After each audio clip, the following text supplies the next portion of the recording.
ചലച്ചിത്ര സംവിധായകൻ ബ്ലസ്സി, ഭരതന്റെയും പത്മരാജന്റെയും പ്രിയ ശിഷ്യൻ. ഗുജറാത്ത് ഭൂകമ്പത്തെ തുടർന്ന് ദുരിതമനുഭവിക്കുന്ന മനുഷ്യരുടെ കാഴ്ച തന്റെ ആദ്യ ചിത്രത്തിലൂടെ കാണിച്ചു തന്ന ചലച്ചിത്രകാരൻ.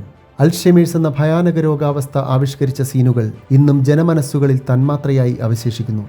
ഉറ്റവർ നഷ്ടപ്പെട്ട കുടുംബനാഥന്റെ അവസ്ഥകൾ ഒരിക്കൽ കണ്ടവരുടെ ഉള്ളിൽ ഇന്നും ഭ്രമരം സൃഷ്ടിക്കുന്നത് ബ്ലസ്സി എന്ന ചലച്ചിത്രകാരന്റെ ആവിഷ്കരണ മേന്മ കൊണ്ടാണ്. കഥ, തിരക്കഥ, സംവിധാനം എന്നിങ്ങനെ സിനിമയുടെ പ്രധാന മേഖലകളിലെല്ലാം പ്രവർത്തിച്ചു.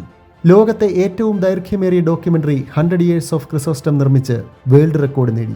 മലയാളത്തിൽ ചർച്ചയായ കളിമണ്ണും പ്രണയവും ഉൾപ്പെടെ നമ്മൾ ഇഷ്ടപ്പെട്ട കുറേ നല്ല ചിത്രങ്ങൾ ബ്ലസ്സിയുടേതാണ്. ഒടുവിൽ ബെന്യാമിന്റെ നോവൽ അടിസ്ഥാനമാക്കിയ ലോകമാകെ ചർച്ച ചെയ്ത തന്റെ കഴിവുകൊണ്ടും സർഗാത്മകത കൊണ്ടും ഒരുപാട് ത്യാഗത്തിലൂടെയും സൃഷ്ടിക്കപ്പെട്ട ചലച്ചിത്രം ആടുജീവിതത്തിന്റെ സൃഷ്ടാവ് ഇതാ പ്രവിത്താനത്തെ മാതാപിതാക്കളോടും കുട്ടികളോടും സംവദിക്കാനെത്തുന്നു. ശ്രീ ബ്ലസ്സിക്ക് പ്രവിത്താനത്തിന്റെ മണ്ണിലേക്ക് സ്വാഗതം.